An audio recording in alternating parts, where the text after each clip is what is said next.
All right, so today we're taking a deep dive into a world that always seems to spark curiosity. That feeling of what if? We're talking cryptids and haunted places. Yeah. And you know what?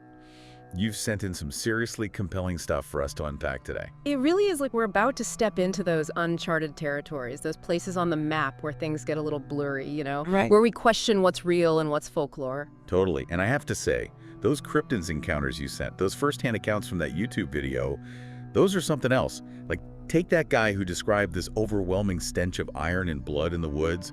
He said it was so strong he could practically taste it. And then that feeling that something massive was out there, hidden in the darkness just beyond the firelight. It's those sensory details. That's what really gets under your skin.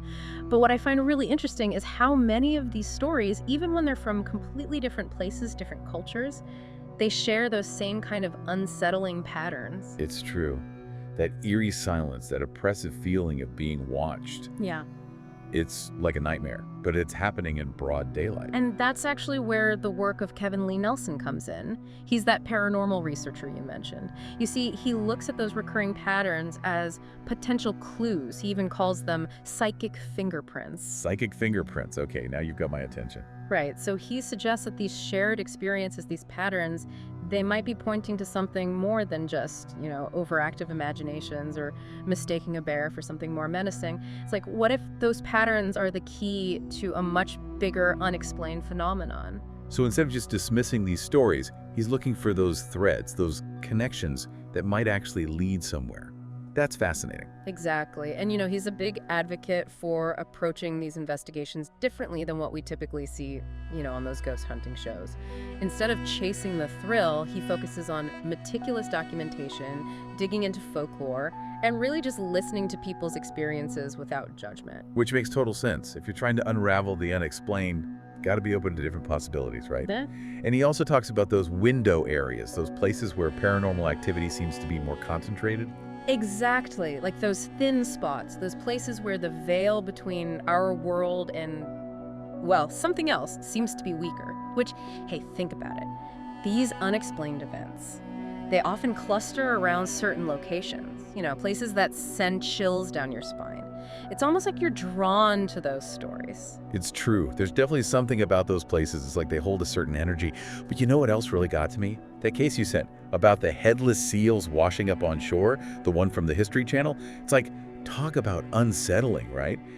Pristine beaches, beautiful coastline, and then suddenly, all these mutilated carcasses. It really makes you wonder, doesn't it? I mean, what could possibly do something like that? Right. You immediately start thinking some monstrous sea creature. Yeah. Especially with those local legends like the Micmac sea serpent.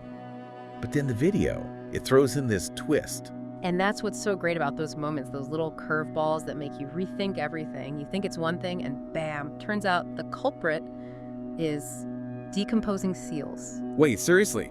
Decomposing seal? Yeah, it's a little gruesome, but as it turns out, when seals decompose their heads, they tend to detach because their necks are weaker. So it's actually a naturally occurring phenomenon, just a bit unsettling to stumble upon. But it reminds us that even when we're convinced we've encountered something truly bizarre, something paranormal, there might be a simpler explanation waiting to be uncovered. Sometimes the truth, even if it's not a sea monster, can be pretty fascinating too. It really makes you think twice, about jumping to conclusions. It's like how we approach those stories about haunted places, those spots where history and the unexplained seem to intersect. Speaking of haunted places, that article you sent, the one about the most haunted places in America, well, get this, there's one practically in your backyard. Oh, really? Now you've got me curious. What is it? The Whaley House, down in San Diego. Have you heard of it? The Whaley House, yeah, the name rings a bell. It's supposed to be pretty active, right? Oh, big time. I mean, this place is practically legendary, and its history is, let's just say it's had its share of tragedy. Suicides, hangings, you name it. And people who visit, they've reported all kinds of strange happenings. Disembodied voices, apparitions, even the feeling of being touched by unseen hands. But the thing is, you also sent over that Wikipedia article listing haunted spots around the world, right? Right, yeah, that huge list. Couldn't believe how many places claim to have some kind of paranormal activity. And you know what's interesting? So many of them, whether it's like a medieval castle in Europe or an abandoned hospital in Asia, they all seem to share a common thread, a connection to historical events.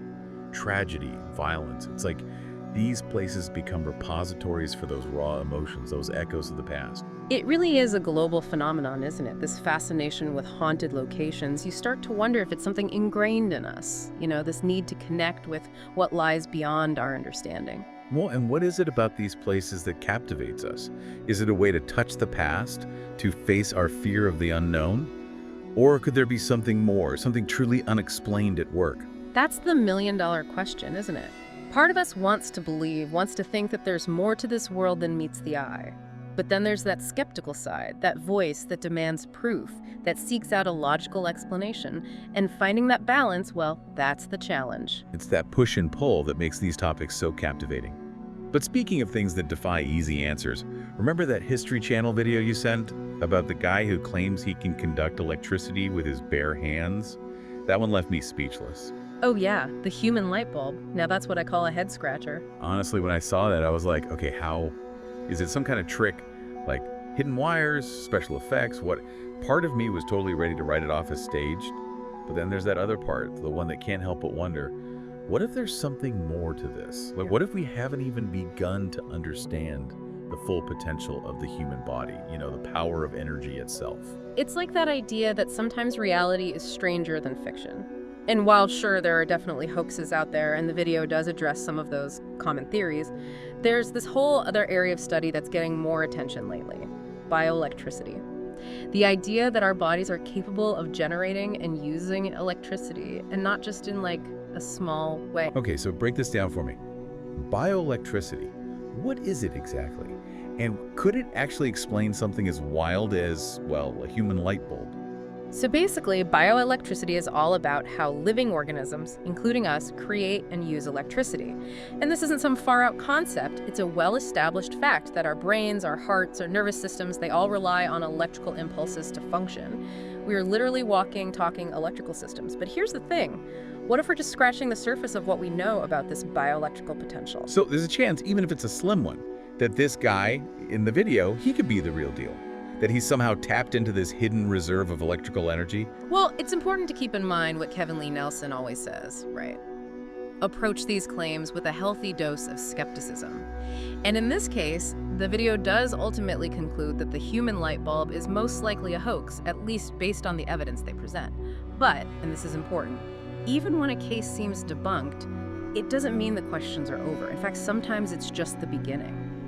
It's like they say, every answer unlocks a dozen new questions. Yes. So when you think about this human light bulb, what questions come to mind for you? What's got you hooked? It makes you think about the limits of our understanding when it comes to the human body, right? What if, under the right circumstances, we could harness our own bioelectricity in ways we never thought possible? I mean, imagine the possibilities for medicine, for energy, even for our understanding of consciousness itself. It's mind-blowing. Right.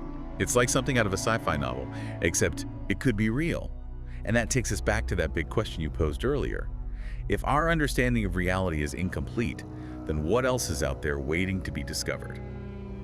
It's exciting and a little terrifying all at the same time, don't you think? Absolutely. I think it's that sense of wonder, that acknowledgement that there are still mysteries to unravel that keeps us exploring, keeps us questioning and pushing the boundaries of what we think we know. Couldn't have said it better myself.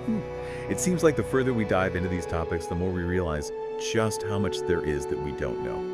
And that, my friends, is what makes it all so incredibly fascinating. Who knows what other enigmas are out there waiting for us in the depths of the unknown. Thanks for joining us for this deep dive, and until next time, keep those minds open and those questions coming.